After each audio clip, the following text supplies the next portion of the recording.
তওবা করার পর নবীজি নিজেই বলছে বিড়ালকে ভালোবাসো।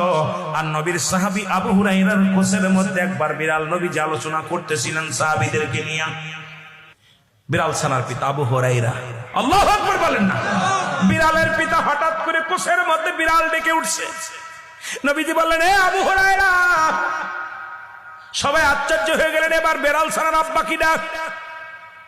হঠাৎ করে আব্দুস শামস আব্দুর রহমানের কোসের ভিতর থেকে একটা বিড়াল বাইর হয়ে আসলেন। নবীজি আবু হুরায়রা নাম দেয়া পর উনি বললেন, ইয়া রাসূলুল্লাহ, ইয়া হাবিবাল্লাহ, আজ থেকে আমার সমস্ত নাম আমি অফ করে দিলাম।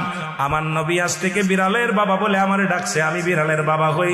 জগৎ বিখ্যাত একজন সাহাবী, যিনি পৃথিবীর মধ্যে বিড়াল ছানার পিতা নামে আখ্যায়িত। জোরে জোরে চিল্লায় বলেন মারহাবা।